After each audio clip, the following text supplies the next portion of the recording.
Ladies and gentlemen, boys and girls, it's a round 2, game 2 victory for your Toronto Maple Leafs. And dare I say it, I heard it from our boy Brendan. He was here at the last game. He stayed with us for the entire postgame as well. Is this team... Let's fucking go! Is this team different? They might be. In tonight's postgame presented by Bet365, we'll break the entire thing down. We'll talk about the win. We'll answer your super chats. We'll likely be joined by our main man, Jay Rosehill, coming back from the game.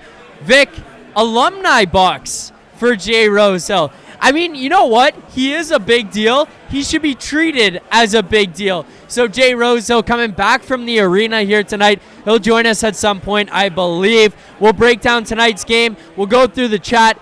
And as well, if you want to get your question or your comment read on the show here today, our super chats do go to Sick Kids Charity. Proceeds from our super chats go to Sick Kids Charity, Canada's #1 children's hospital, #3 in North America. We will read them all. They go to an amazing cause. Let's break down tonight's game. Let's start at the beginning. So, I thought that this Leafs team got off to a great start. And I was hoping tonight that they would come out with some energy. They'd come out ready to go. Obviously, here tonight, the score, they're behind the 8 ball. You're down 1-0. You tie it up 1-1. You go down 2-1. You tie it up 2-2. But, like, the thing for me is that they were ready to play from the drop of the puck. This team looked like they were ready to go. They were poised no matter what was going to happen. And to me, that was the biggest thing, was how are you going to handle the pressure of Game 2? And they came out ready. Whether it was the second line there with Pacioretty, Nylander, and Tavares. If you're talking about the first line, who I thought looked good, they looked dangerous early. And then we're going to talk about big game Mitch Marner. That's what I've always said about him. I know people have always doubted him. Not me. I've always known big game Mitch was here to play. But the biggest thing to me was that they were ready, and they started the right way, and they started on time in this game here tonight. And if it wasn't for that, I mean, Florida came out flying. They came out ready to go. They came out buzzing. You could have been far behind the 8 ball. I know you got down 1-0, but you could have been much farther behind. You could have been much farther behind if you weren't ready. And this Leafs team was. And I think that's one of the biggest things. And in tonight's postgame, we'll talk about some of the people that went into it, some of the people that contributed to tonight's win, all that kind of stuff. But to me, it's the fact that as a team, as an organization, as a system, you were ready to go. So let's start with this. Joseph Woll comes in relief in Game 1. He's okay in the second period. He's fine. He makes the saves that he needs to. But in the third period, Joseph Woll was fighting it. He looked visibly like a guy who had not played in a couple of weeks, like a guy who had not faced game action, and like a guy who wasn't prepared to go in the net in that game. I'm not prepared to go in that game. Like a guy who did not expect to go in that game is the better way to put it. This game here tonight, Joseph Woll was dialed in. Like, the amount of times, Greta Bar YYZ, where we are doing this post-game show from right now, 590 King Street West, breaking everything down here tonight. They were ready to go. Joseph Woll was ready to go. He looked like he was in this one to fight for it, to fight for a victory, to fight for every save, and he came out ready to play. And I think the team probably was a little bit different in front of him than what we've seen them in front of Anthony Stolarz. But regardless, he was ready to play. And that was the most important factor to start things off. The Florida Panthers started hot. They brought pressure immediately. And Joseph Woll stood tall to the test. And you have to appreciate that every single time. We talked about it over and over again. You're probably going to see both at any time. And we didn't know how it was going to be. Is one guy going to get pulled? Is there going to be an injury? Are you going to lose a game and go to the other guy for momentum? This one here, Joseph Woll, comes in relief in Game 1, comes in tonight to start this game, and he was dialed in from the very start. So you got to give all the props in the world to to Joseph Woll for the way that he performed here tonight. And I mean, the one thing that Rosie said to me, moving away from Joseph Woll, he said it at the Game 1 post-game show, was that Florida pushed back. Florida had answers. Florida scored goals. But the thing that the Leafs did in Game 1 was responded. They had answers. They went down in this game 1-0. They tied it up. They went down 2-1. They tied it up. They took the lead for the first time. And then when Florida tied it up, they had an answer. This Maple Leafs team may be different. I know that I was hard on them after Game 5 against the Ottawa Senators. I know that there was a lot of doubts. I know that there was a lot of concern about will they show up? Do they have the makeup of what it's going to take to go far in the postseason? To win games, to win series, to push for a Stanley Cup. Ladies and gentlemen, they may not have it. They may lose. They may be out in this round. But the thing that I can sit here comfortably in front of you and say is that more than ever, there's a high probability that they do have it. Do they show up every night? It's yet to be seen. Again, do they win this series? It's yet to be seen. But this game tonight confirmed a lot of things for me. The Craig Berube effect, it makes a difference. The goaltending that True Living has assembled, it makes a difference. The defense core that True Living has put together, it makes a difference. And I think one of the most important things that Brad True Living has put together that we haven't had here of this Leafs team in years past, depth. And it made a difference. Max Pacioretty with a goal. A massive goal, Vic. Max Domi with a goal. A massive goal. And then add on top of that, William Nylander, because who else other than number 88 to get on the board? And Mitch Marner. I've always said Mitch is a big game player, Vic. I think you know that, right? Mitch is a big game player. I've always said that. He steps up. Florida scores. The arena's nervous. Greta Bar's nervous. Everybody's nervous. And Mitch fucking Marner steps up. Even if it wasn't a pretty goal, I don't care. It's a goal. They don't ask how. They ask how many. Vic, you should join me. Get over here. I would love to do this on my own and just go nuts, but part of the positive about being here at Greta Bar is that we have other people who can jump in.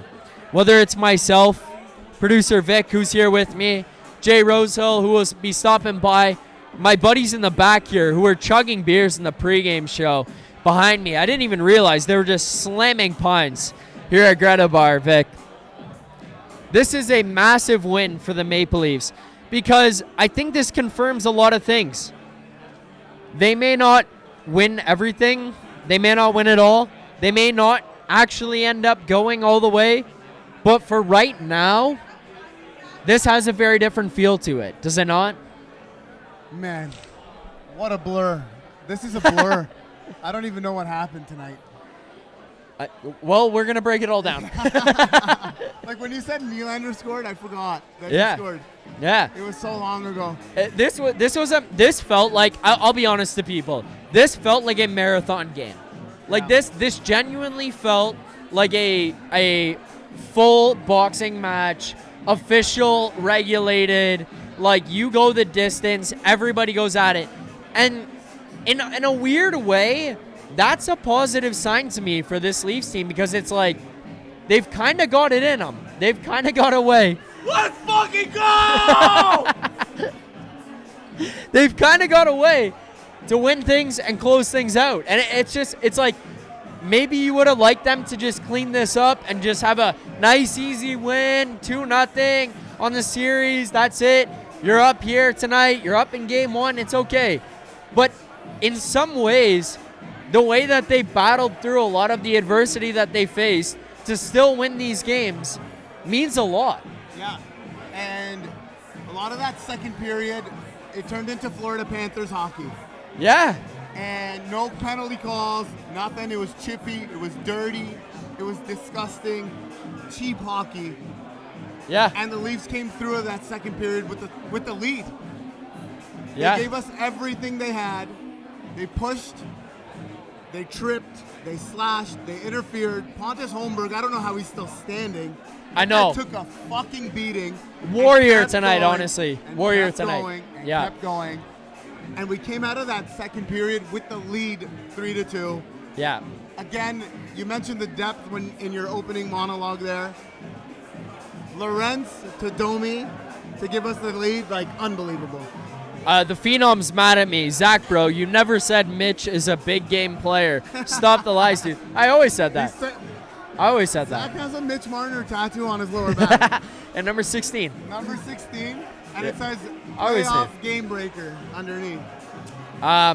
Look, honestly, though, like, the thing for me here tonight is not only did you go out of the second period into the third period with the lead, but you blew, like, I don't want to say blew that lead. That's a bad way to put it when you were up by 1 goal and they tied it. You blew the lead is ridiculous. You lost the lead. Yep. The game got tied up. The thing for me was the Leafs never changed the way they played. That was the most important part of this game tonight because we talked a lot about the Sam Bennett incident. How do they respond? Florida's going to come out better tonight. Bob's going to come out better. How is this Leafs team going to respond to not game 1, but how Florida comes out here tonight? How are the Leafs going to show up in this one, and how are they going to battle back from the push that Florida gives you? And I talked about each of the individual goals and how the Leafs just said, hey, you push us, we push you. You take the lead, we tie it up. You take the lead, we tie it up. Now we take the lead. Like, they did that all night. And Rosie talked about that on individual circumstances where it was like, hey, they always found a way to battle back. They always found a way to stay in it. The one thing to me here tonight was just in general, from start to finish, they never wavered. Like, they stayed true to who they were. What a game. What a game. Coaching, defense, goaltending, don't need to worry about any of it. This is a different team than it has been the past however many number of years. We've got a real system in place. We've got 2 really good goaltenders. We've got forwards that don't need to use their skill all the time because they're following a system. Everything's falling into place nicely. It's perfect. It's perfect. It's perfect. Can you show the people what jersey you got on right now? Look at that. Cheeks. But I think it is a fair point. Summarized that pretty well. He did. We can wrap up. Thank you so much. Thanks for watching. This has been game 2. See you guys. But I mean, what he just said and what we've been talking about is a very fair point about what's going on with this team is coaching, you know? And it's like, look, I mean, again, I'm not sitting here. This is a very different feeling than where I was in the Ottawa series up 3-0, where it was like, hey, we've got this, you're good, like you're taking control. The Florida Panthers are a formidable opponent. They could very easily climb back in this thing. You've won 2 in Toronto. Congrats. Now you got to go win in Florida. Like, you got to at least split one here. You got to come back with at least 3 wins, maybe 4, but you got to go at least there and get 1 because you want to have 3 wins. But the thing to me when I look at all of this is that Craig Berube, after the Bennett incident, never wavered. Always held the same opinion. The team seemed to hold the same opinion. And when they get down, when they get up, like, you know, one of the biggest examples was Mark Savard going nuts in the Ottawa series, and Berube's like, hey, dude, 1 goal, calm down. It's like, that works both ways. You go up 1, calm down. It's not over. You didn't win this thing just because you have 1. You go down 1, it's not over. You're not out of it. You didn't lose it because you're down 1.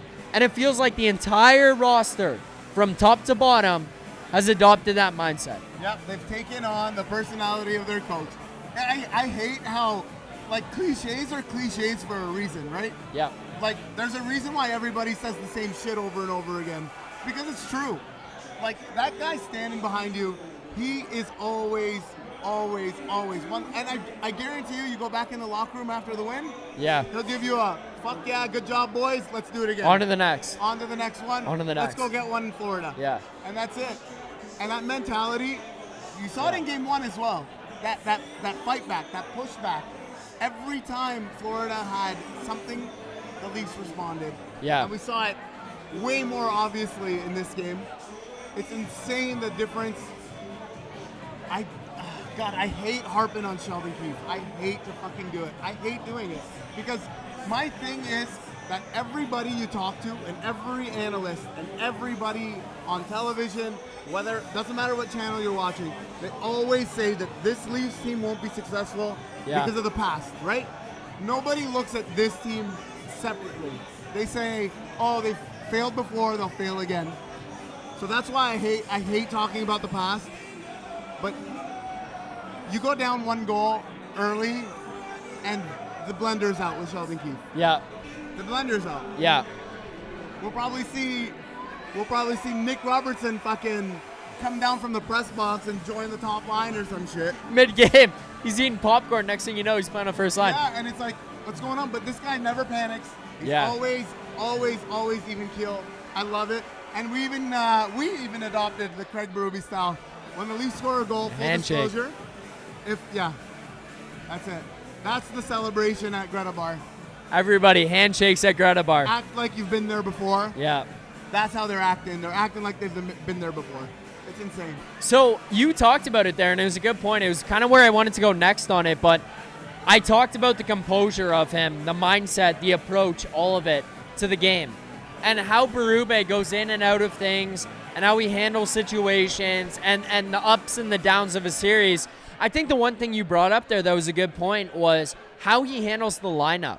So we saw in the last series, there was minute details where he would change things. Okay, Lawton, your line's going. You're the third line now. You're not the fourth line. The third line, you're going to take the fourth line minutes. You're going to rotate that. Not, okay, third and fourth line, you're not working. Switch them all up, play everybody with everybody else.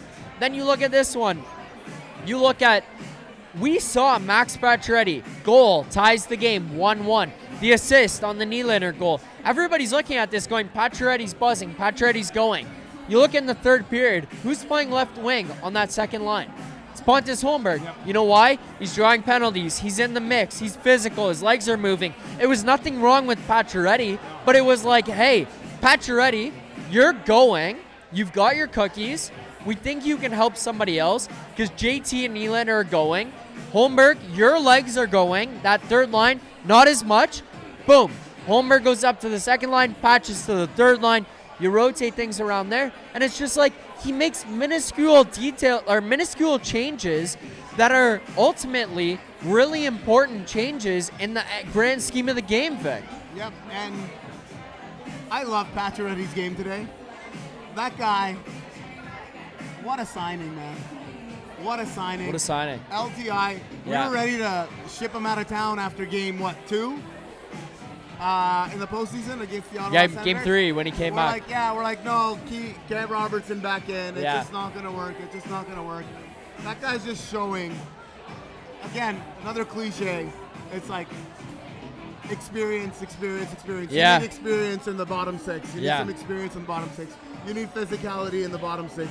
He brings everything this team needs. God love Pacioretty. And yeah, exactly what you said. So Pontus was going, and the third line wasn't really doing all that much, and they could use a little physicality. Patch went in there, and he threw the body on that Domi-McMahon line. I don't know how you felt about that line as a whole.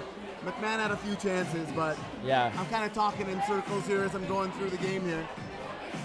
But God, it's just these like unsung heroes. Somebody shows up. A different guy has been a hero kind of every single night. Yeah, it's been the case, and I think that's a sign of like a team that can go far in the postseason is a group that can kind of find ways to get other people to contribute, get other people to like jump in and make an impact on the game, Vic. Like, you know, I mean, it's great to have your bottom six involved. It's great to have your bottom six making a difference.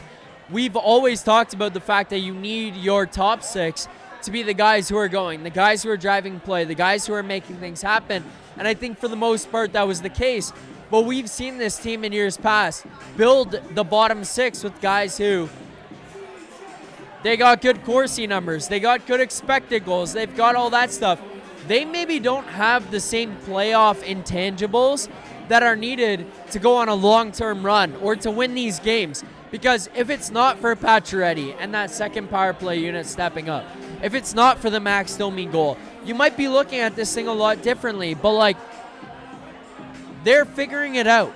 They're finding a way to make an impact.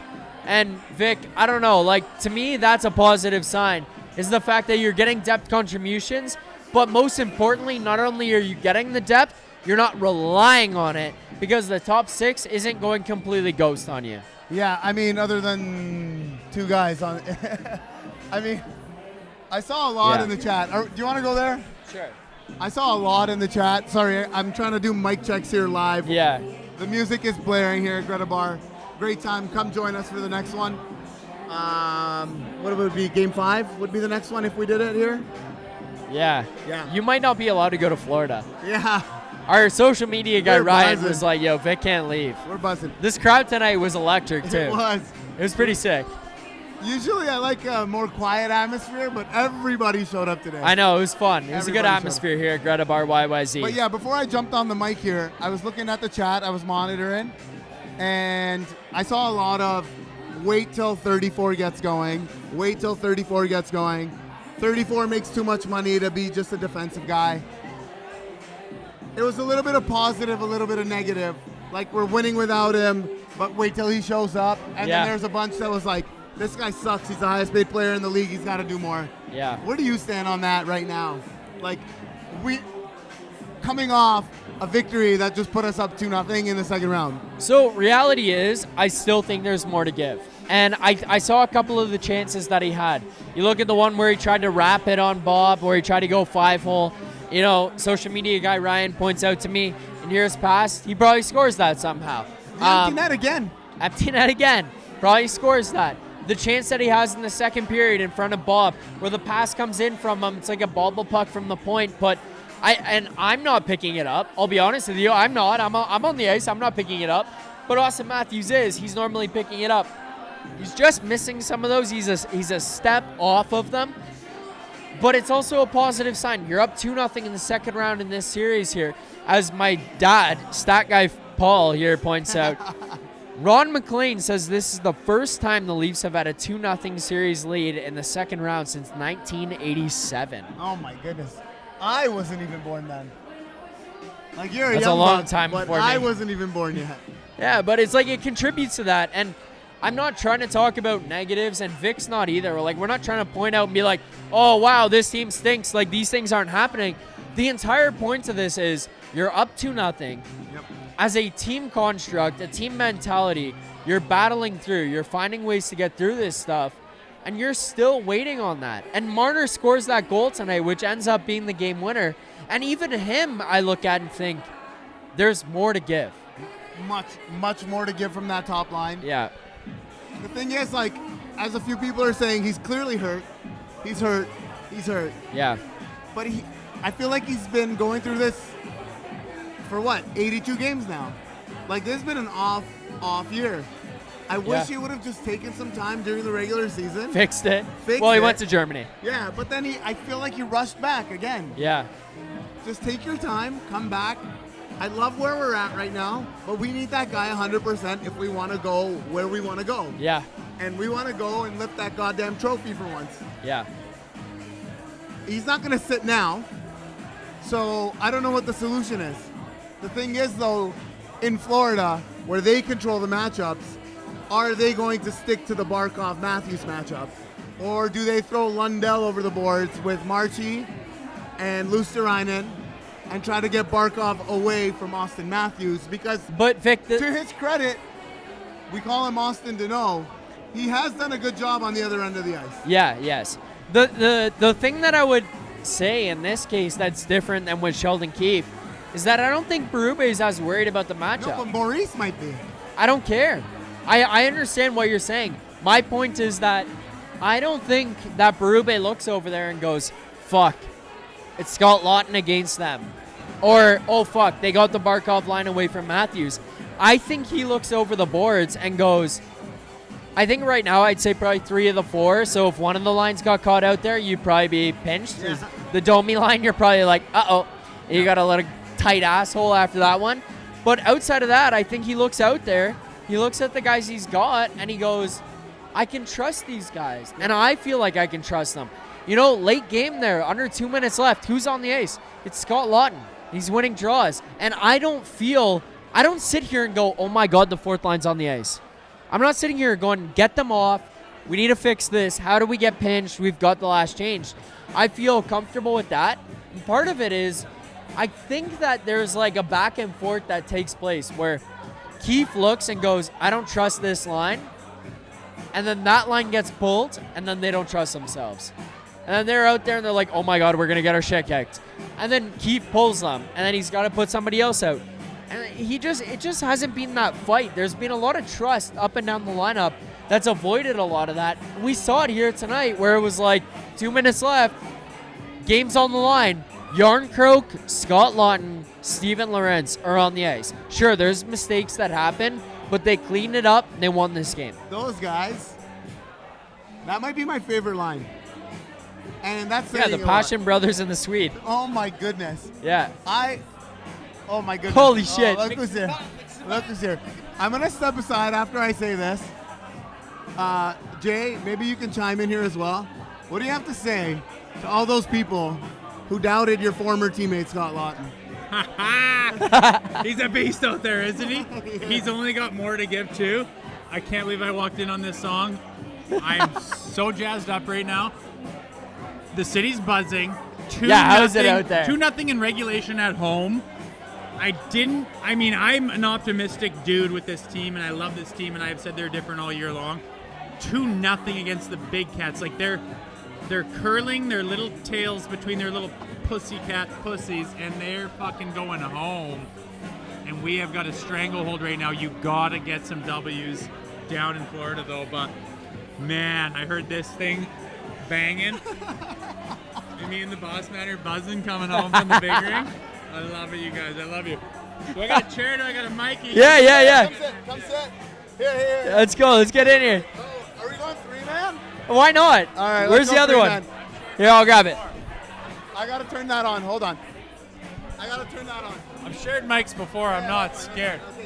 Was this place buzzing or was this place buzzing? Dude, I talked about it when we started. It was electric. We start the show. We had my buddies. We had other people here at Greta Bar wheeling in behind us, just screaming. Buzzing. Now we go. They got Leaf shirts saying, fuck the Panthers. Now we go, Rosie. The people are pumped about this win here tonight. And I think the thing I said to Vic when we were starting the show was, it's not just that you won. It's how you played and how you won. They stuck to Maple Leafs hockey. They stuck to Craig Berube's hockey, and they fucking won this game. There was so many opportunities where the game's transpiring the way it always does, and the old Leafs would have folded and retreated and gone on their heels and inevitably lost. Yeah. And this team, like when I walked into the rink, we were still walking to the box, and I was like, it wasn't loud. Something happened. I sneak in through another box, and I'm like, Marchand just scored. Yeah. How many seconds into the second was 11. that? 11 seconds into the second. I'm like, fuck, I don't like that. At the end of the second, we were tied. Yeah. And I thought this is the biggest period in 9 years. As you guys said, this is the biggest game in 9 years. And again, something happened where they went down, and just like in game one, whoop, throttle down, do what you want to do. Whoop, we just keep throttling down on you.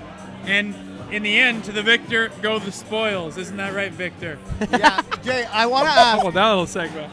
You were in the building. That what building. was it like?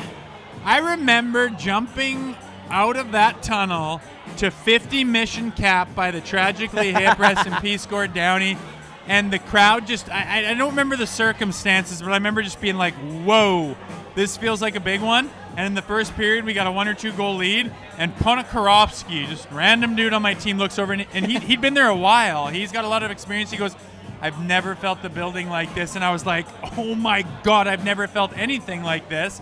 And every time I've come to watch a game with my brother, with my son, with the alumni, with stuff, I get in there and I'm like, oh my God, there's a vibe about this building. And I hate that it doesn't translate on TV. And I hate that online people rip on it and saying, what a shitty bunch of fans and what a bad building. And it's so quiet in there. I don't know what TV does. I don't know anything about microphones or broadcasts. I don't know. But when you're in that building, it's absolutely buzzing. Tonight was no exception. I mean, when they were like that Willie goal.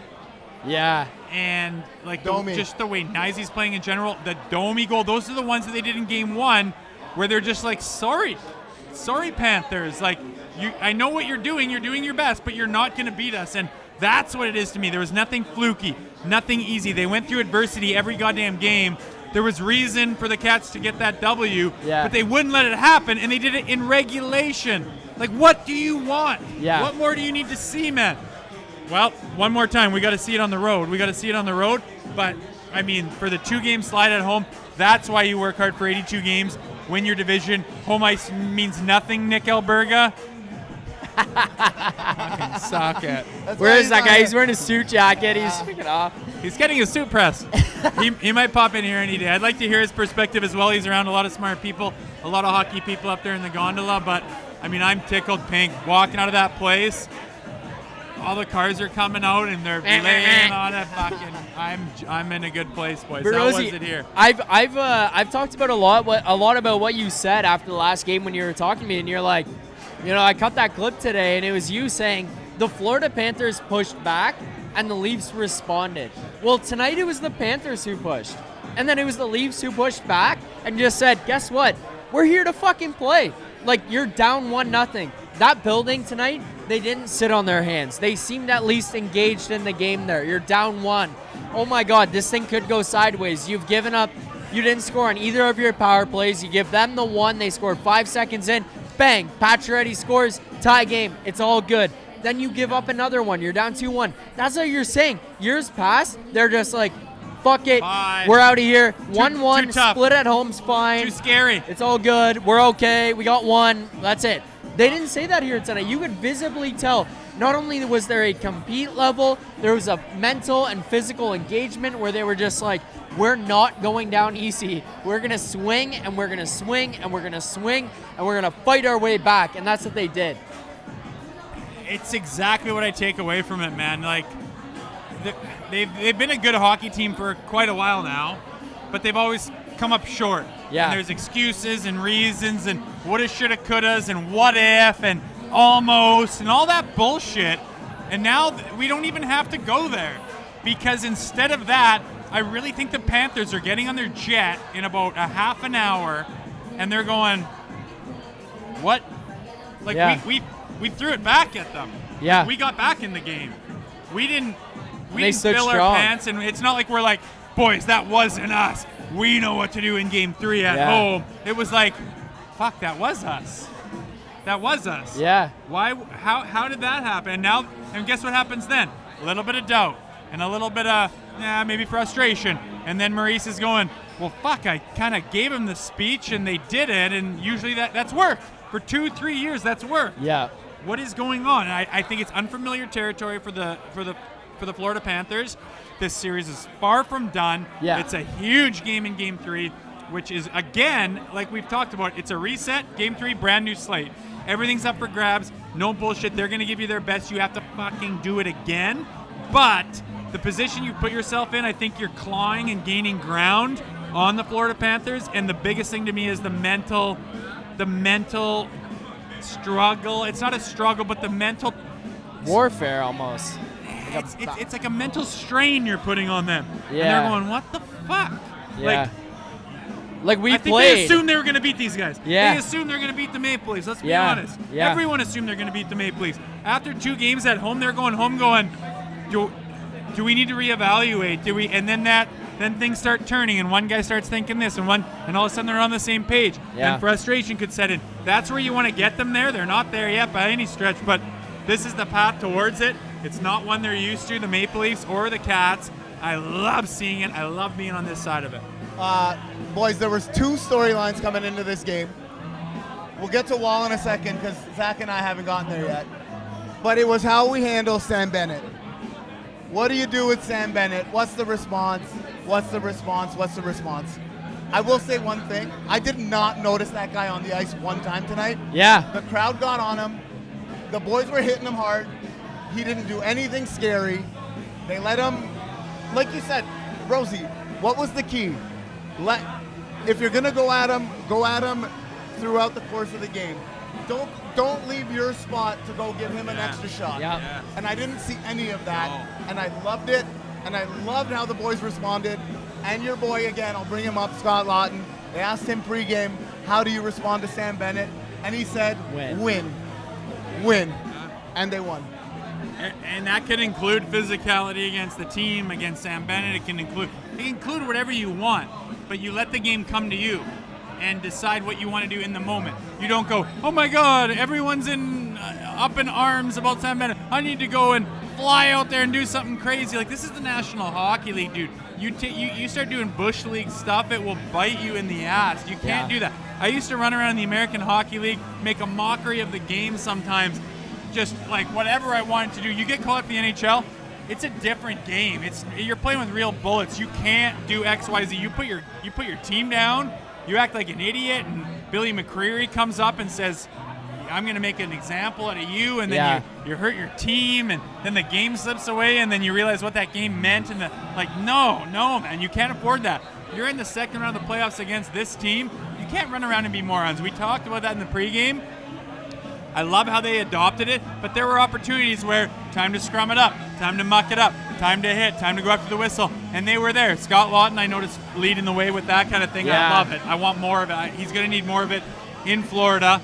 And there's so many layers to this team that are different than the ones in the past. And for John Tavares, credit to him, it wasn't a huge thing. You didn't have to blow the thing up and have a 5-year rebuilding period. You just need to change the mentality, get a couple guys in there with a different deal, whether it's the GM, the coach, and some of the pieces of the puzzle.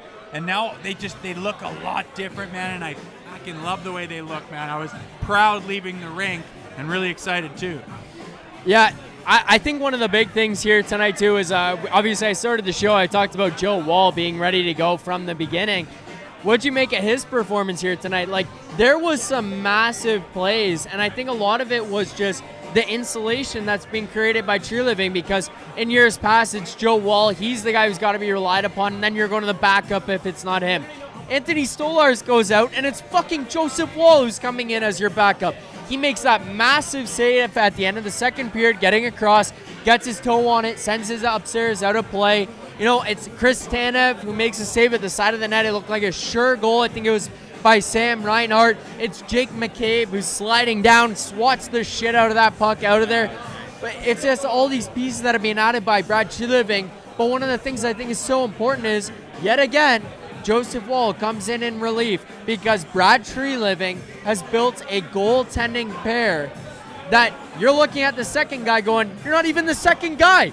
You're a 1B. You could just be the one, but you're a 1B right now. And he came up big here tonight, did he not, Rosie? 100%. I'll be honest. I was a little bit nervous, a little bit worried, just because of maybe the rust on Joseph Woll. Dude, we were clapping for every save in the first period here. I know. Because this place was just like, yeah, there you go, one on the board. Because you don't know what to expect, right? And you just want to see him build that confidence and make those saves and have those angles. But with not losing the starting job, but not winning the starting job in the playoffs and down the stretch. Yeah. Okay, a little bit of a knock. Then going in a little bit rusty, hard to have some confidence. Getting chucked in that game one and not really like, it wasn't a dream scenario the way it went down. Yeah. A little bit of a knock. And then now it's on Joseph Woll, and everyone, and ourselves included, goes, well, now it's on Joseph. So much pressure, so many opportunities for you to lose confidence, even just a little bit, which is everything. I didn't know what to expect from him. And yeah, we're clapping for every save he made in the first period, but there was all kinds of opportunities that he made to establish himself. I imagine he's feeling pretty confident.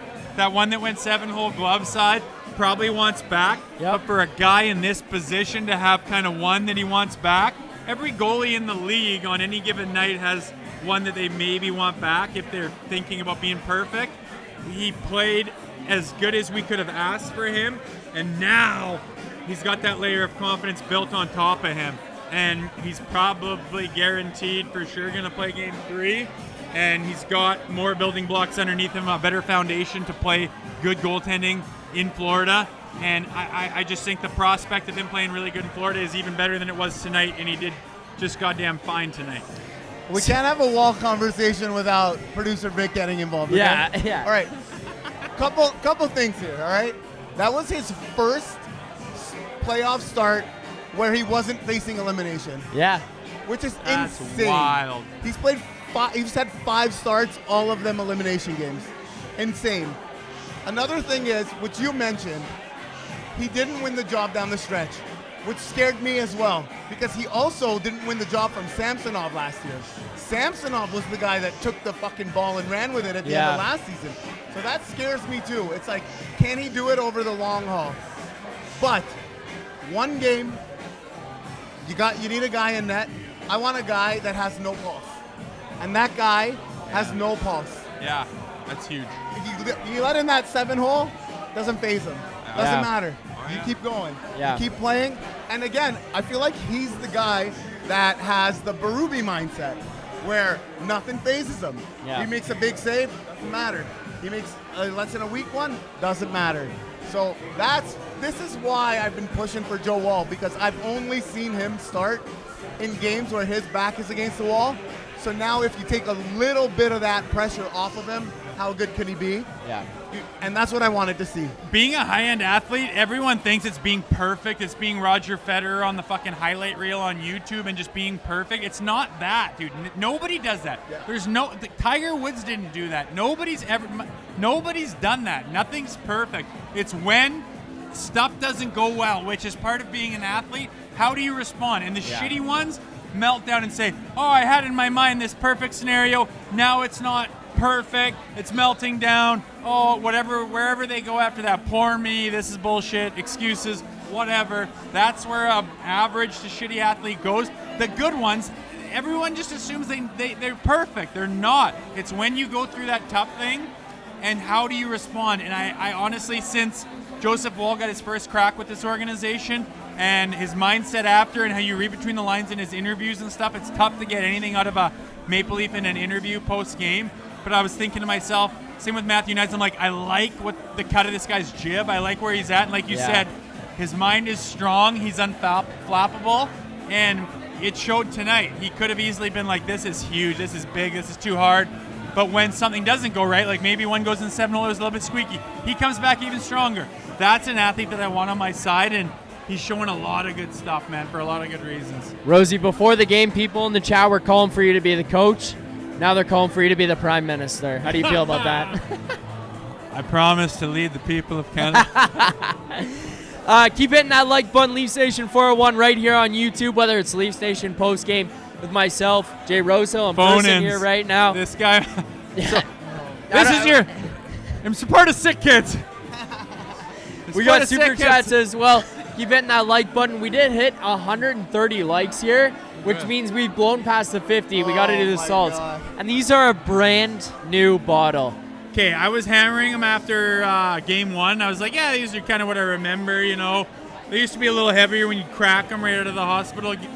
Yeah. I was like, fine, I remember this. This thing, before the game, it's fucked. I wish it was live on the chat, because I was on my ass, man. I can't believe you do this all the time. Right in the back of the head. Dude, these are what I do before during every stream. It clears the nose. Everybody thinks I'm joking about them. They're like, oh, those things are fake. And I'm doing them on stream. And then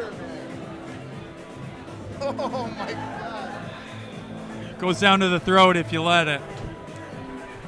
I love this chat, man. I love these. I know, the chat is buzzing. Here, I'll rip them too. Going to going to the Scotiabank Center, people are yelling out stuff about the show, yelling stuff out about the chat, yelling stuff out about the alumni, yelling stuff out about the jacket, like a simple thing on Twitter, man. And it's unbelievable because this Leafs Nation, there's a reason I wanted to be a part of it. There's a reason I got in on this gig. And it's because I felt the bit of buzz that these people have, and it's real and it's genuine. And the way this chat is buzzing right now says it all right now. I'm proud to be part of this. Happy to be here. Glad I jumped on. I'm sorry I wrecked your guys' party, but you wrecked the party. Buddy, you buzzed the party here, and it's going even awesome further show, now. and to hear that building buzz the way it was, and to feel part of it again. Pretty proud of all this right now, and obviously everyone's flying high right now, being up 2-0 against those guys. But I think it goes without saying right now the support that this team gets and that this show gets, and maybe I'm just pumped up by some of these messages on the chat. The chat's saying they love you right now. I love you guys. There you go. One other thing that I want to ask you about here tonight, a little bit on the negative side, but we got to touch on the game as a whole. They start the game 0-for-2 on the power play. Look, I don't want to harp on it too much here because you walk away with the win. You did it again in game 1 there, 0-for-5 on the power play. But I do want to ask you your thoughts on this and how it could affect you long term, because yet again, I know Patches gets that one. We can call it the power play goal, but like it's not. You know what I mean? Like PP2 isn't the concern. PP1 is right. That's a concern. PP1 And again, you didn't score on it when it counted. You go 0-for-2 to begin. They scored 5 seconds into theirs. Are you worried about it long term? And can I piss? Because I might piss myself. All right, go ahead. All right. We'll get his answer. Yeah, I'm not worried. I mean, ideally, obviously, I would love if the power play was clicking like it was at certain points in the season. Remember in the fall? Yeah. It was pathetic. It was absolutely pathetic, and all we were reminded of was their 4.8% in the playoffs last year, and how that was probably the difference maker against Boston. And it's not awesome right now, but like, am I worried about it? No, it takes one opportunity to buzz. I'm not going to sit here and say I'm a power play guru and I know how to make things click. I don't. That wasn't my job. So am I worried about it? I mean, I'm not worried about anything. I love what they could accomplish despite having a power play that's not clicking. Like, if you want to look on the positives, they're winning in regulation against the Panthers. Well, how good is their power play? Have they just been getting special teams support, and have they been getting all the calls? No, 0. They haven't scored on the power play, really. So that's a positive. Imagine the power play gets clicking. You're already beating them in regulation, and then you want to get another level and another layer to the story with the power play clicking. It's just a matter of it happening. Every opportunity the arm goes up and they get those guys out is another opportunity for them to bury, and kind of, you know what happens when they bury one. The levee breaks and away they go, and momentum takes over. They've done it this year. We know how good they can be. Unfortunately, we know how bad they can be. They're kind of bad right now, but the next one is the one that can break. I don't have any advice on what they need to change. Okay. I wanted to ask, I'm sorry, I'm going to go a little bit negative here, but it kind of ties in with the power play. I can handle it tonight. I'm feeling good. We haven't been very, I mean, it's tough because it's not really a negative because he is playing well. But how bad does Austin need to just get one? Like, he scored the one against Ottawa where Mitchie fed him, and then he scored in Game 6, the first one, where he feathered it in from the point on the power play. Yeah, he got. I thought he got that one in the second period. It was Mitchie's. I thought he got that one. Yeah, but what do you want to see from him? I want to see some dynamics. I want to see some. Remember when he was wristing him home from absolutely everywhere last year? 69. He missed another empty netter today. I know. People are questioning his back, his wrist, his. I don't know. There's times where I see him go into the corner and I throw the body, especially in person. I love watching games live because you can watch the behind-the-scenes stuff and you can see what they're doing that you don't pick up. I honestly can't stand watching hockey on TV.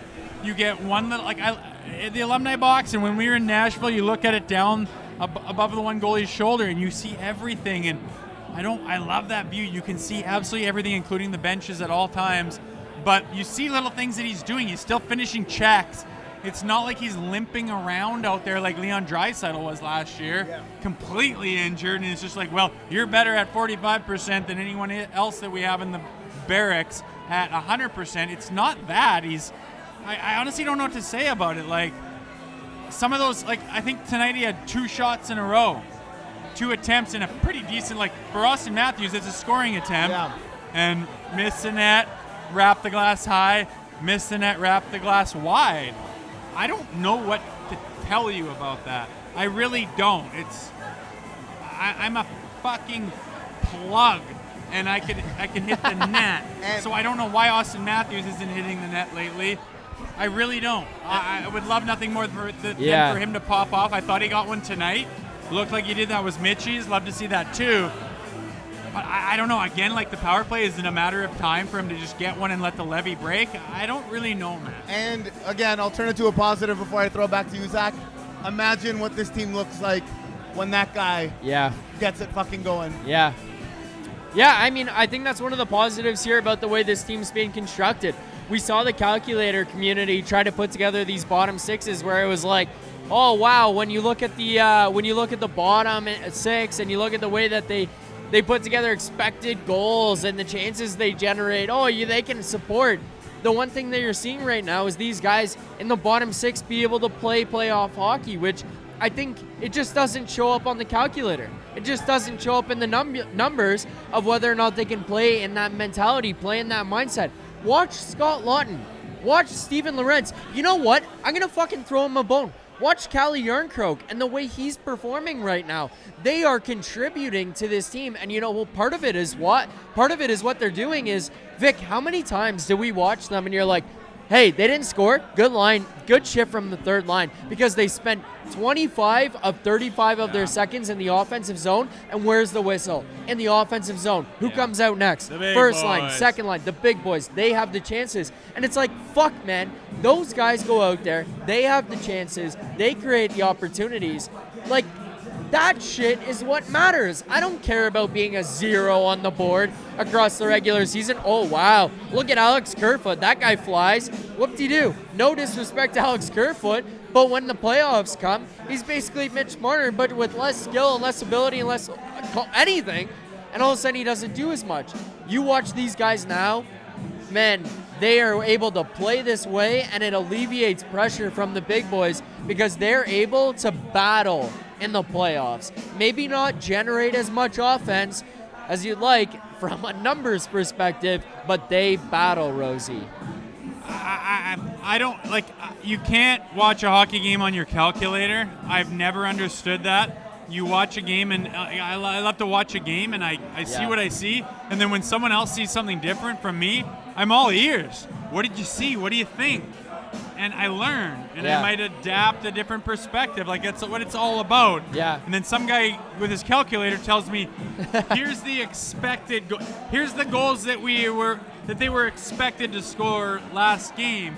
I'm like, what the fuck are you talking about? Like, are we living in Never Neverland? Like, they're expected goals? I don't even know what that means. It means nothing to me. I've been in the hockey world for my whole life. I don't know what that means. Who expects what? I expect something. The team expects something. I'm all ears. I'll listen to a different perspective. I'm not closed-minded. All I can do is watch, see what I think, and express that. And if anyone has anything different, I'm all ears. And sometimes I change my perspective all the time. I love that. I love conversation. I love going back and forth. Yeah. But when someone gets a calculator out and says, I'm like, what did you think tonight? Did you watch the game? No, I didn't watch the game, but I took the fucking data from the score sheet, and now this is what the expected goals was from Matthew Nyes. I'm like, this means nothing to me. I don't want to talk to you anymore. I'm not in. Yeah. I don't like that stuff. So when that comes up, just expect me to be negative about it. Expected negativity. Expect negativity on the nerdy bullshit. I don't. No. I like the expected stuff and the numbers and everything because I think it provides like a baseline understanding. I can sit here right now and say, I expect Matthew Nyes and Mitch Marner and Austin Matthews to do good things offensively when they get the fucking puck. Oh, what an anomaly! What an incredible thing to produce. Like, I don't need an algorithm to tell me that. I don't care. Yeah. If I told you the Leafs were up 2-0 on the Florida Panthers in round 2, you would expect that Austin Matthews and Mitch Marner fucking carried them there. But guess what? That's not what's happening. It's Max Pacioretty. You would have said, well, Max according to my Domi. calculations, that shouldn't be Max's. allowed based on the fucking. Well, no, Yeah. there's a lot of human factors that go into it. I think that the game's built more on the human factors than anything. Go Yeah. into a locker room that's buzzing and flying, and everyone will crunch the numbers on the game sheet. Those are so one-dimensional. Go into the locker room, go into the shower, have a beer on the bus with the guys afterwards. Yeah. Go into the hotel, go to dinner with the guys, see what kind of vibes they're fucking getting, see what kind of guys are gelling together, see how excited they get when they're talking about shit together and staying up late together. Oh my God, look the fuck out the next day. Your calculator doesn't produce that stuff. These are human beings coming together doing something special. It's got nothing to do with numbers. Yeah, and again, like I do think the numbers can help answer questions. They don't tell the story. There's intangibles to all this shit. And what we're watching of these guys right now, it is very important. There's two things. One you just said, and I want to talk about two things in the barn. One, I run back from taking a piss. I get stopped on the way back. This nice lady comes up to me and she goes, "I'm so sorry to stop you. I know you're doing the show. I work for the Leafs in Scotiabank Arena. I knew nothing about hockey. I found Leafs Nation, your show, and Leafs Morning Take. Everything I know about hockey is from your show. I swear to God. I swear to God. She just stopped me and told me that. And she said, by the way, the barn was rocking. I can confirm." So that was one thing, which I thought was pretty cool. She comes here to Greta Bar and almost saw it. He was behind me. We're wheeling back over here. She stopped me and told me that. The other thing, I heard you met someone special at Scotiabank Arena in the elevator tonight. Well, I was thinking to piggyback off of that, not to, be that guy, but like we're walking into the building, waiting for the elevator to go up to the press level, and this lady, and she's very small, very fragile looking, very sweet, and she kind of comes up to me. I'm standing there, and she taps me on the shoulder, and she goes, "I very appreciate you," and she has an accent. I'm pretty sure she has an accent. And I'm like, okay. And she goes, "I'm so-and-so's mother," and she kind of says something, and it's loud. It's loud. This period's just starting. And I'm like, fuck. Normally I go, "Oh, nice to meet you. How you doing?" And then I'm like, no, sorry. Who are you? She goes, "I'm Matthew Nyes' mother." And she goes, "I very much appreciate you. Thank you so much for what you say about my boy." And I'm like, what? Wow. How much of LMT do you got to watch to hear me pump Matthew Nyes' tires? Like a decent amount? Well, probably not that much. That's a lot of what you do. I said, well, listen, congratulations on raising the boy you did. I'm a big fan, and it's no problem. It's great to meet you. I'm so glad that I took a second to say, sorry, who did you say you were? She was the sweetest lady in the world in this beautiful jean jacket that had Nyes on the back. And I was like, God damn. I just hope she didn't watch After Dark I like after this kid game even one. more. What, Nyes-y? No, you were overly complimentary. Oh, well, I think that was the thing. That was the straw that broke the camel's back. As I almost switched teams for a second. She's like, "This is my guy. This guy believes in the fact that." I did. Get real, you guys. Get this thing on the rails here, boy. Get it up. I get it back. We're just talking. I get it back. That's a cool moment though. It kind of tells you the reach of the show. Super cool. And I mean, look, I'm not trying to pat the show on the back or the channel on the back. And again, it was you guys who built this. It was you. It was Alberga. It's Vic who jumped in with you guys and helped get it to this point. At this point, I'm just a passenger who got brought along the ride by our guy Almo here, who's monitoring the show on his phone off to the side right now. But I'm appreciative of being here. But it's a really cool thing, and it's cool what the show is built. I just wanted to take a side second here to say, like, it's very cool. Everybody in the chat, we've got about 800 people watching here right now. If you're not subscribed yet, subscribe here. Leafs Nation 401 right here on YouTube. Myself doing breakdowns post-game alongside producer Vic, who's basically just volunteering his time to be here on the After Dark. It's I'm going to Florida tomorrow, though. He is going to Florida. He's going to Florida. Jay Rosehill flies in from Calgary to do the post-game shows, does Leafs Morning Take Monday to Friday alongside Nick Alberga, who's dressed like you're an alumni. You're wearing black. You look good. I'm not trying to say anything about what you're wearing, but you're wearing a black shirt, jeans. You look good. But Alberga shows up here. He's got a suit jacket and shit. He's got to bump shoulders with the typewriters up in the thing. But honestly, what you said, dude, you downplay yourself. To have an edition of an After Dark show here, which is a layer that I really wanted in the first bit of me doing this show. It's like after a game, and if it's a Saturday night game, I got to wait for Saturday night, all of Sunday, and then I got to get to Monday morning before I get it. Your show facilitates that in a big way. We've gone through different producers, producer Vic, like the seamlessness that the show runs on under you, to the fact that we're like, let's bring this guy on camera and get his takes and get what he says. And then this chat, like it's absolutely buzzing. I need to be better on the chat. Yeah. I think with our production issues and our Wi-Fi issues early on, I'm fragile with getting on my phone and watching the chat during the stream at my house. But it's all about this. And if you like this, and if this is what you're into, which honestly, this is Maple Leafs hockey. If you like it, like and subscribe, great. But like fucking send it to your group chat. Yeah. Show your friends. Say, these guys are on the same page as us. And that's what we aim for. We're not owned by anybody. We don't have anyone telling us what to do or what to say. We're honest, we're genuine, we're real. And the only reason that gets us buzzing even more is this chat popping off like it is. Yeah. Everyone thinks the same as we do. And if you don't, tell us, and we'll challenge you. But you guys downplaying yourselves as not being a part of this and just tagging along, you're a huge part of it. This didn't pop off till you guys were here. I was super excited to walk into the building and jump on with you guys. It's not the same without you. And Thank you. I enjoy myself all the time, and it's these guys on the chat and that watch that make it special. So thanks to everybody. We're obviously in a phenomenal place, being up 2-0 on the Cats right now. Yeah. We haven't played on the road yet this round, so that's next to come, and we'll break it down, and we'll be here every step of the way. So join us, come with us. We're going to have a hell of a trip here. Yeah, and I mean, you talk about the importance of the chat there as well. We got super chats. We're going to get to them. We're going to read them all. But I also just want to point out that on top of that, as part of the chat, we have people from the chat who showed up here tonight. We've got a guy from London, Ontario, who drove into Greta Bar tonight to join us and watch with us here tonight. He's leaving for Penticton, moving to Penticton. Not leaving for, moving to Penticton tomorrow, and he joined here tonight. KPG is here, Maxentius is here. He brought his mom. She was here watching, high-fiving us. Like, everybody's all a part of this, and that's what makes this whole thing special. But we don't know where Tammy is. That's the only thing. We still haven't found Tammy. Tammy is wearing something tight somewhere on a location unknown to everyone. But my God, she likes to tease the boys, doesn't she? Okay, boys. Super chats, bud. Okay, let's do some super chats here, Rosie. I don't want to go forever here tonight. We are pumped up about this win, and I do want to talk a little bit about 2-0 on home ice and where you're at when you go forward into Florida. But we've got about $100 of super chats here on the show tonight. I want to rip through some of these, and again, proceeds from our super chats do go to Sick Kids Charity. It goes to an amazing cause, so keep sending those in. Let's start at the top. Nate92 couldn't have asked for a better start to the playoffs, but my God, Austin Matthews leaves a lot to be desired from a $13 million.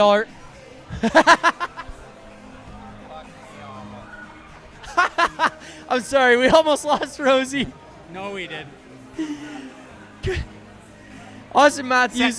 Set change. Austin Matthews leaves a lot to be desired from a $13 million center. Leaves in 5. Just quickly here, we talked about it a little bit. We're not trying to be negative on the post game here, but again, you're up 2-0. You've won 2 games at home, and we're sitting here talking about Marner and Matthews. We still need a bit from those guys. I know he scored the game-winning goal tonight, Marner did, but even then, through 60, we still need a bit more. Yeah, well, I mean, the Colorado Avalanche are at home right now, and McCarr didn't do what he needed to do. McKinnon didn't need to do what they needed to do. Yeah. Life's not perfect. Not everything goes the way you want. Yeah. In my mind, when I hear that, I know that. I've been asking for Austin Matthews to get going for a while now. I want him to be Nathan McKinnon in 2021 or whatever it was. He's not really. Like, the ceiling's higher for him. I think everyone can agree on that. The fact that you're beating the Panthers back-to-back games, like, you beat them, okay, call it a fluke. The second game, they get to prepare. Your goalie's not in there. They get Ekblad back. Like, everything's set up for them to dominate, and our power play's still not good, and Austin Matthews isn't at his best. Yeah. You're still winning. I look at it as a positive, where if that guy just gets some semblance of heat going, like, maybe we're unstoppable. I don't know. Yeah, I would love to see Austin going too. I keep saying it every show. Need him to pop off in some way. Need him to be Willie of game 6 and game 1 and game 2. I need him to be Willie. And if he does that at the same time that Willie's being Willie, like, who's going to stop you?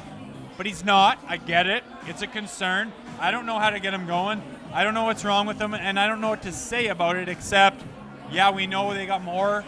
He's got more in the tank. I just hope that I see it in Game 3. There's nothing else to say. What thing do you want me to bring up that's new, that's some revelation that's going to make Austin Matthews play better? I don't have that. Yeah. I don't know what it is, but they're playing unbelievable despite the fact that he's not at his best. If he can find some semblance of his best, maybe these guys will be unstoppable. So before we keep going, and I ask the next thing, if you want round-the-clock coverage of this Leafs team, this entire playoff run, make sure to check out the LeafsNation.com. Knee-jerk reaction from tonight's game is up now. Marner articles coming out tomorrow. Make sure to head on over there.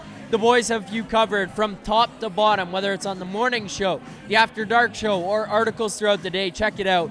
But Rosie, just quickly, before you go back to the Super Chats, one thing I do want to ask you here is, we keep having this conversation of there's more to give.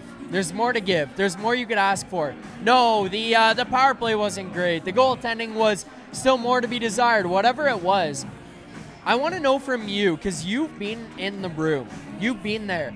Oftentimes I've thought, and because I didn't play at the next level of it, but I experienced walking away from a game and being like, well, we won, but woo, we gave it everything and they've still got more to give. Like, you know that.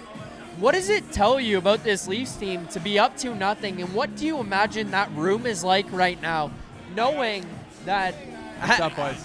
What's up? We're live on YouTube right now. How many views? We got 800 people watching right now. What's your YouTube? The Leafs Nation 401. Make sure to subscribe. Leafs Nation 401. Yeah. Thanks, boys. Thank you. But what do you think it's like in that room right now, where they're like, our power play hasn't been that dialed. Our maybe they're not saying it out loud, but Matthews, Marner, they haven't been that dialed. We're up 2-1 on the Panthers, and maybe they have more to give too, but fuck it, so do we. That's the thing, is you're in there, and there's times where you win a game on a team, and it's like, man, we got every bounce, we got every call, we got every lucky break, our goalie did this, their goalie did that, they lost their best goalie, we got that 5-minute power play that we scored. Like, there's reasons to be like, hey, really happy with the win, we did what we needed to do.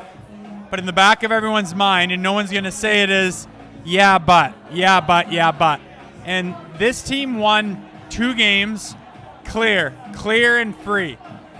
Yeah. Not in overtime, not with some lucky bounce, not with a weird hop of the puck in the last 10 seconds. None of that. Yeah. They got the lead.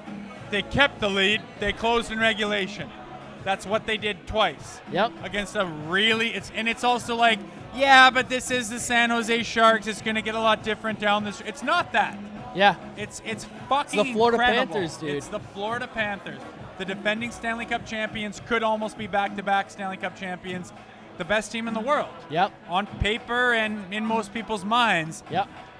It's something they're not going to say, but as they're taking their shit off today and hanging their gear, and the trainers are running around and loading stuff up to get on the jet, and they're going to the training room and into the gym and into the pools and all that stuff. In the back of their mind, there is this little microcosm of, like, we didn't do it by chance. We didn't do that by fluke. Austin didn't put us on his shoulders and just win the whole fucking thing. Yeah. Which is unrealistic to expect any other day. Yeah. It was none of that. It was like, we won it by all these different little chapters of the game, and we won. And we did it the first game. All right, huge challenge second game. Woll, power play's not going. You get Ekblad back. I mean, Maurice probably really got them back to focus on what the hell was that in game 1. I expected a really difficult task in game 2. Same thing. Every chapter of the game, checked it off, did what we need to do. I think they're taking their gear off now, saying, are we different? Maybe they're a few weeks behind Leafs Morning Take and the After Dark show, realizing that they're different, but they're getting it done in a way that's realistic, that's repeatable, and that's probably sustainable. Because what are we talking about here that we're going to get in shit for because we're being negative, but they have more to give. Yeah. This isn't their best. It's a positive. This isn't even their best. Yes. It's not their best. They have more to give. Yeah. And if they can access that, look the fuck out, man. This might be the team. I know. We could be sitting here on the other side of it, being down 0-2, being like, they have more to give. They can climb back. We could claw back but in you're this. up 2-0, and you sit here and say, there's more to give. There's more to give. And our guy Brendan, who sat and watched the entire last post-game show, when I was getting ready for this show, he comes up to me and he goes, I hate to say it. Then he stops and he goes, no, I love to say it. They might be different. I was like, yes, they might be different. That's the switch that's happening in the Leafs Nation's psyche is, Yeah. I hate to say it, but I might get back on board with trusting this team and believing in this team. Well, maybe everyone was an idiot for believing in the team that has holes galore and a completely fucking sieve and no D and no support and no toughness and no fucking structure. Yeah. Yeah, maybe everyone was kind of silly, but you get behind this team and you want it so bad and you do it. But silly me, silly you for doing that. If you ever wanted a sign that things might be different, these first 2 games, if you can't get behind the team now, then I don't know what to do for you, and I don't know what to tell you. Yeah, we got more likes, more super chats here, so we'll get to them. But, Rosie, we do have 250 likes on the show. Ooh. That means we got to do some more smelling salts. And because you're in person with me, I got to make you keep doing them. So I'm fine sorry, with them. but there you go. I like you start that they them got off. some jam behind them this I'll keep time. reading these. KPG, who's here tonight, you got to meet him. I think he's still here. He is. He's behind us. He sent a super chat. Maybe we'll get him in here to close out the show, but he goes, oh, Vic, I just read it right now. Early on, round 1, he said, Sens can what? Now he comes back and he says, Panthers can suck my sack. KPG with the super chat there. The blind guy. Please think of the children. The blind guy says, I want an ASMR of that ping that loops for 12 hours. That was a crazy revelation, by the way. This guy's Nick just openly admitting I'm an ASMR guy. That shit creeps me out, I'm not going to lie. That was wild. I forgot about that. Bro? That's kind of depth of the internet stuff where people have a hypersensitive mic and they're breathing into it, and oh my God. Yeah, I don't do that shit. I don't really. I don't like it. It makes my skin crawl. And this guy's like, yeah, I love it. What do you think this guy's up to? He gets home from the bar. Hey. He's like a big night on King West. He comes back. He's putting ASMR on. Listen to Vic's doing them too. That's the thing about the Leafs Nation is no matter what you're into, there's somebody for everyone. You want to be wrapped in cellophane. You want to get rubbed in balloons. You want to hear some ASMR. You want to see the Leafs win. You want to get some After Dark. You want to get some pregame show. We've got it all here. I don't think anyone could be in a better place right now than they are. Place is buzzing. Everyone's happy. Yeah. I think life is back in Leafs country right now, rightfully so. More super chats. Colton Davies with the big super chat. Colton's the man. Colton says, now we go. Thank you, Colton, for that. Make sure to get your now we go tarps. The only reason I'm not rocking mine is because I went through all of them, and then we went through a dark period, and I was like, I'm going out. So I'm rocking the original Leaf Station shirt, and we've won 3 in a row in this one, so I will be wearing it again for Game 3. But yes, make sure to get your Now We Go shirts. We got Joe Hill. Can't stay long, but what a fucking win, baby. Go Leafs, go. Big Willie Styles. It's the Three Stooges. Go Leafs, go. Thank you guys for the super chats. This one is a little bit deeper hitting here, I guess. Megan Walker says, was that Florida's best effort? Did we really just win back-to-back against, in quotes, the best team in the league? No matter what happens, that feels good. You know, I don't think it was still Florida's best effort. I think that they're probably close, but not quite there. But again, what we just talked about, I still don't think the Leafs gave their best game yet. Well, I mean, the Florida Panthers had every opportunity to prepare for this series. They took care of the Tampa Bay Lightning fairly handily. They had ample time to get ready for this thing. Matthew Tkachuk's been resting for fucking 4 months preparing for this thing. Like, they came out and absolutely filled their pants in the first, portion of Game 1. Okay, give them the benefit of the doubt. They're cocky. They're used to winning. They weren't focused. They didn't have their heads screwed on tight. Okay, Paul Maurice gets a hold of them. I was wasn't worried, but I was concerned about the beginning of Game 2. Yeah. They had ample time to prepare for that. So, I mean, is this the Florida Panthers' best? Yes, it is. They had all kinds of time to give you to prepare, and that's what they had. Fair. So that was the best they had to give in Game 1, and that was the best they had to give in Game 2. Yeah, it was. Can they play better in Game 3? Of course. Anyone can play better, but that was the best that they had to offer with what they were given. They were given everything that you could ask for. Time and ability to prepare. True. And they're healthy. You get Ekblad back.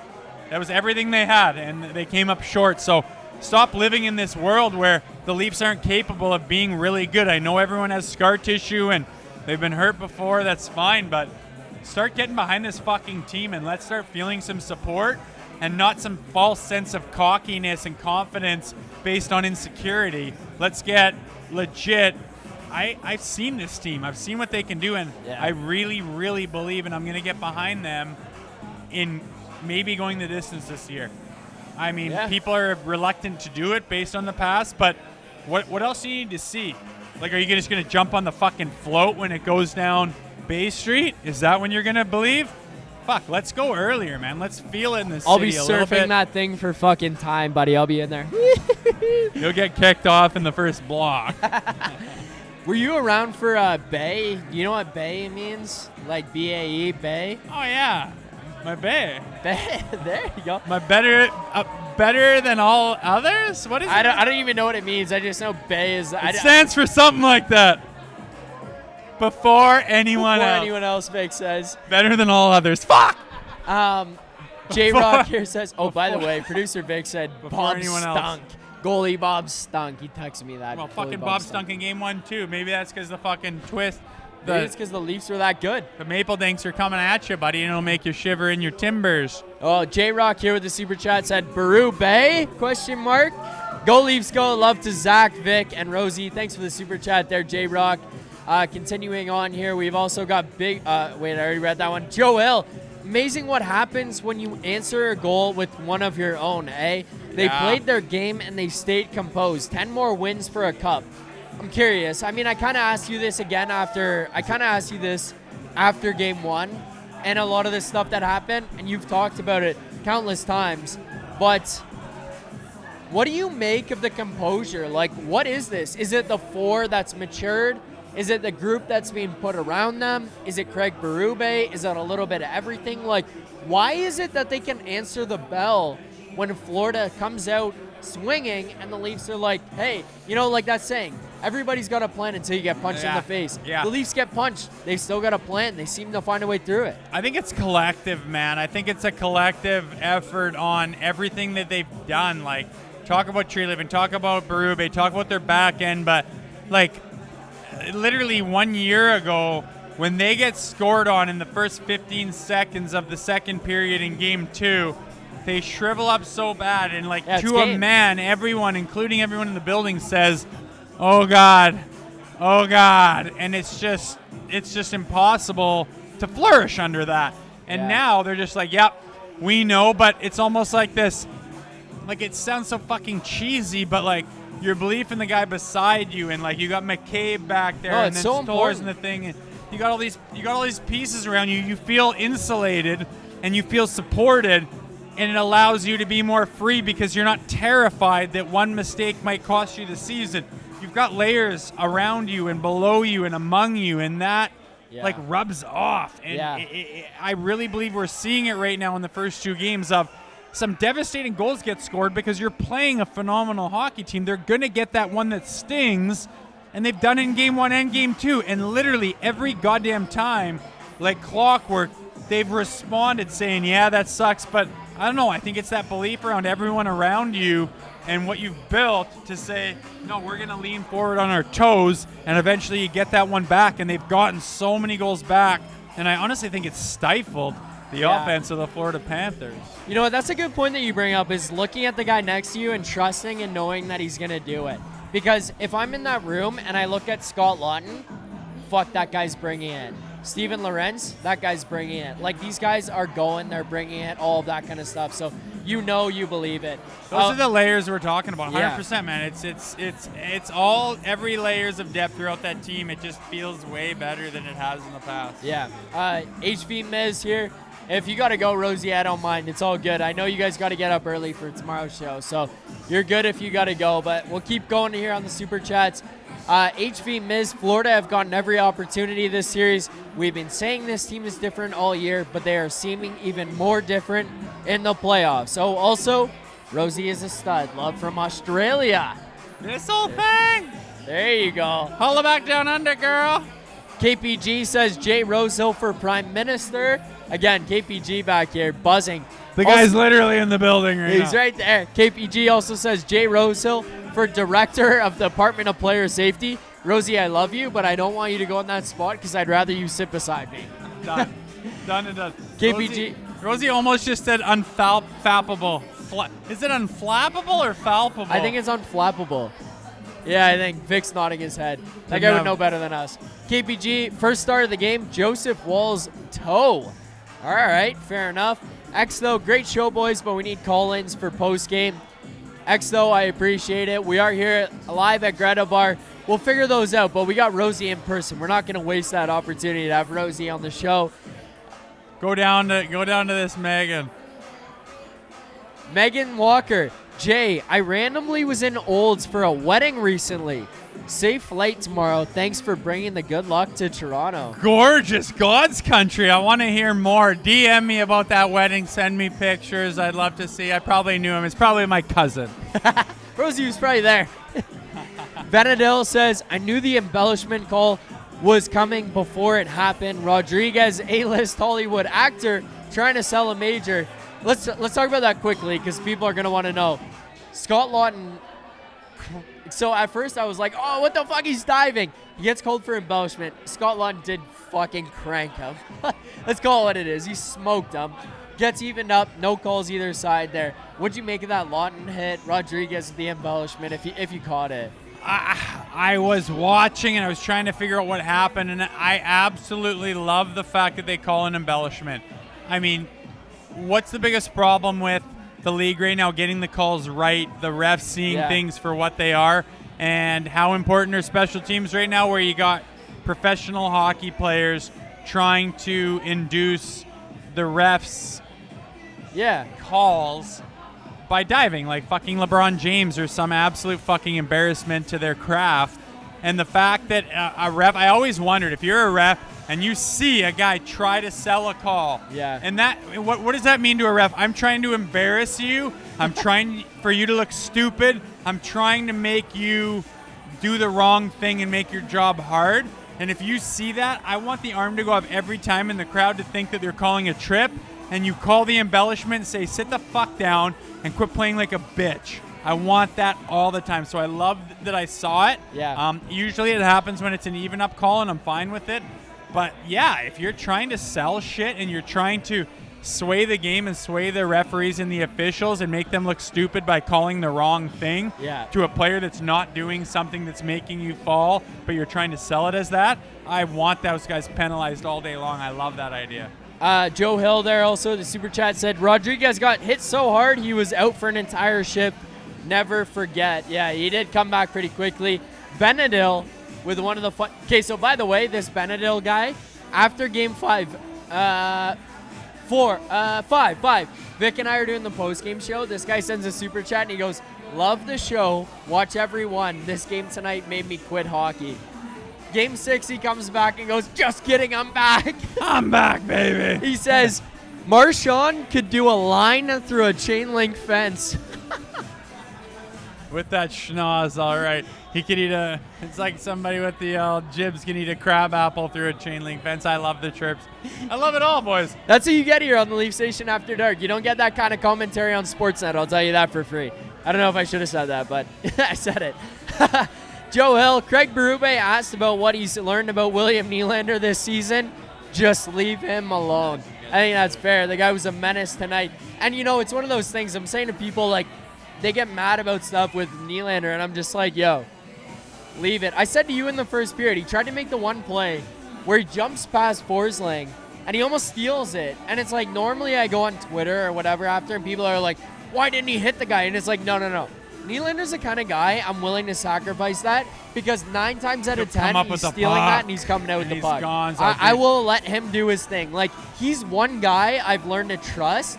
Willie, you're going to do some dumb shit, and I think Berube has figured out how to manage him perfectly. Yell at him a little bit, take away one shift, and be like, hey, fuckhead, don't do that again. But, like, I know that you've got this, so get back out there. So why do you think that William Nylander can get away with that stuff, but Mitch Marner can't? And feel free to roast me, because I've been a guy to give Mitch Marner some benefit of the doubt, and then sometimes I'm hard on Mitch Marner. Like, at the beginning of the game, how many, like, no-look backhands to fucking no man's land, in front of the net, empty net, by the way, did Marner give? And I'm just like, fucking, why are you risking that? Like, it's almost like he revels in being so fancy that it's dangerous. Yeah. But then when Willie will be, like, lazy or something, I'll give him the benefit of the doubt, because I know he's going to lift that stick and dig that thing out and come up with it sometimes. Like, is it a different attack, a different way of going about it, or is it just one's annoying and one's not, or one's like, why is that? Because I agree with you. Willie gets away with more, and I'm willing, because I know you'll come through. And Mitch comes through all the time too. But his stuff that's annoying is like, I fucking want to burn the place down over it. That's a good question, actually. I put you on the honestly, spot. so if I'm answering right now, I think part of it, with the fan base at least, I don't know about the coaching staff, with the fan base, I think is because of how we visibly see them handle those things, where Mitch makes that play and then we see him react in a way that defines the play he made, which is soft and sad and pissy. And he can change that narrative, and he scores that goal tonight. It's a big goal. He can change that narrative. He's capable of doing it. But I think the thing with Willie that has changed it is, like, he makes that play, and you're like, you fucking moron. And he goes to the bench, the camera zooms in on him because he fucked up, and his face is just stone cold. Nothing is going on. And then you know what he just does the next shift? He goes down and he scores. And you're like, all right, okay. So I think that's why, is because when it matters in the playoffs, he's shown up and he's done that. So I think that's why people give him the pass. I'm just saying from my opinion. I kind of agree. I think that Willie does some things that piss you off, and then right when you're about to, like, you know, wag your finger at him publicly, he pops off and, like, makes everything better. Yeah. Where Mitch will, like, double down and be like, and then the season will end, and then he'll say that something dumb, and then it's just like, fuck. Yeah. He leaves you hanging way too long. Like, to the Willie point where will, like, drive through the next play and go to the net and he'll score make a goal. it better so fast. Yeah, whereas Mitch will, like, double down on the same play, and if it doesn't go right again, then you're like, whoa, I saw 2 in a row. Whereas Willie will, on the next one, just be like, fuck you, and I'll make a play. I don't know. I thought it was Big Pappy that got on the board tonight, but it was Mitchy boy. Yeah. And it was a big one, and it mattered, and it was a big difference, Mitch, and I man. love it. I always called him that. I'm going to leave you with that. I love it. I'm going to pee my pants, and I absolutely love I love the fact that they're not firing on all cylinders, and it's like, I love the fact that the narrative isn't, is this even sustainable, because it's ridiculous. It's like they're not even playing that good, and they don't even have their star goalie, and they're still, like, I love it. That's the narrative. I'm going to leave you with that. Go Piss. I love you guys. Love More the chat. super chats here. West X Tweaker says, miss you guys. Glad to see you together. This team as a whole right now collectively tucks it in their sock. Fair enough. I think that's probably a fair point. I'm glad to have all of us together. It's fun to do these shows together, Vic. The first time I got to meet these guys, Vic got to do the shows. Vic, Nick, and Rosie last year at All-Star Game. I wasn't even with the team yet at that point. I was still grinding it out on my own. And now here we are, Rosie in person, downtown Toronto. HV Miz says, being buzzed, your buds telling them you love them. Yep, it's sick. Thank you, HV Miz, for the super chat. KPG, Leafs played the game they played all season. Always close, 1-by-1 goal. Yeah, they kind of did there. It was kind of sick. Leafsland as well says, ask Rosie about the Berg, Zezel, and Osborne line back in the early 90s. Very similar to our fourth line now. I mean, my dad's probably going to text me about that after and say, that guy's right. That guy gets it. But, keep hitting that like button. 6 away from 300 here tonight. Let's keep it going here on the show tonight. We got a couple more things I want to get to. Let's first go to our best bet of the night. Our best bet presented by Bet365. Want to get in on the action for Stanley Cup playoffs at Bet365? They've got you from game props, player props, totals on the money line. You can even bet on futures like series winners, conference champions, the Stanley Cup champions, and much, much more. Whatever your bet is, it's never ordinary at Bet365. Download the app and get in on the game. An official partner of the Stanley Cup playoffs, Must be 19 or older. Ontario only. Please play responsibly. If you or someone you know has a gambling problem, visit connectsontario.ca. Our best bet tonight. So, our official best bet, Austin Matthews anytime, loses. But my other best bet, William Nylander anytime, it cashes, Vic. It cashes. Rosie here tonight. I'm just checking on this one. I want to know. Rosie had Marner over 1.5 points. Did that one cash, Vic? I'm checking. I think he only had the one, but he had Marner over 1.5. So he had the goal, no assist. That one loses. Rosie also had money line. That one cashes. Loses the Matthews anytime goal there as well. So that one loses. Vic, did you have a best bet? No, he's shaking his head. He says no. All right, so we got 1-1 on my pregame best bets. Let's keep it going here now. Let's get to our play. Let's get to our play of the game. Play of the game. It's the Max Domi goal. I know that Florida ties it up after, but that's the one that takes the lead for the first time in this game. It's a Scott Laughton. He's not even going to get a point for it, but a brilliant play by him in the neutral zone. Grabs that puck, wins the battle, dishes it to Riley. He dumps that thing off to Lorenz, who's crashing down the middle, who hits Domi off to the side. He rips that thing home. It takes the lead in this game here tonight. I thought it was a brilliant play. I thought it was a great breakout, great transition play. And it's your fourth line again who's contributing, who's getting goals, who's closing this thing out. Amazing stuff by them there to contribute to this one here tonight. Vic, with that, let's get to our grade of the game. No animation, don't worry about it. Our grade of the game for this game here tonight, as we do hit 300, so we'll have to do smelling salts before we leave again. But grade of the game for this one tonight, Vic's doing on behind the scenes. Grade of the game, similar to the last one, I'm going to go with an A. Not an A+, but an A. Again, 0 for 3, or 1 for... Actually, I'm going to double check. Sorry, everybody. I actually have to double check because I think it was not this. 1 for 3 on the power play, yeah. So 1 for 3 on the power play. It's a Pacioretty goal. But I would like to see a lot more from Matthews, Marner, Nyes, Nylander, Tavares on that first unit. I want them burying. I want them scoring goals. I don't want to leave it to the second line. Joseph Woll was good.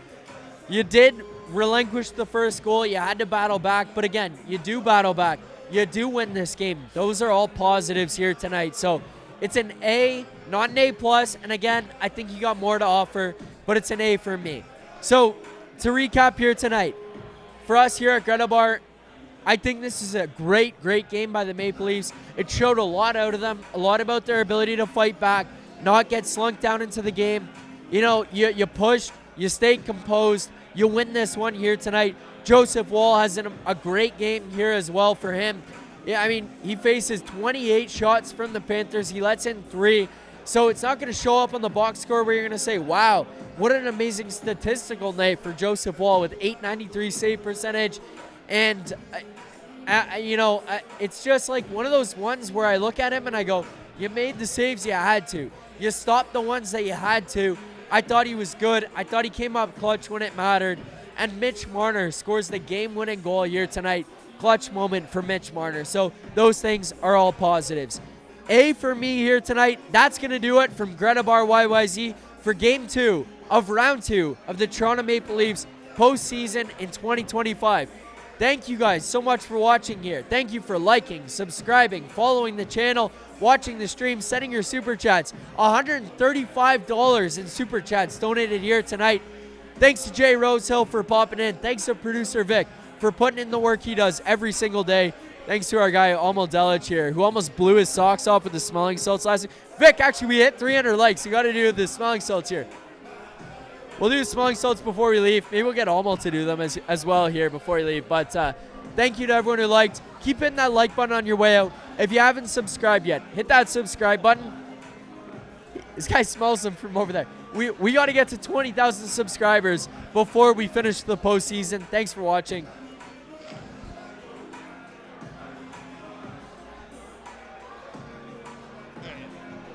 There you go. That's because we hit 300 likes. Oh my God, my head is... Vic, with that, let's wrap it up. Thank you all for watching. We'll see you guys back here on the Leaf Station 401 for Leafs Morning Take tomorrow, 9 a.m. Eastern Time. Thank you all for watching. We'll see you guys back here for a Leaf Station After Dark following Game 3. Until then, 2-0 series lead for the Toronto Maple Leafs. Keep believing.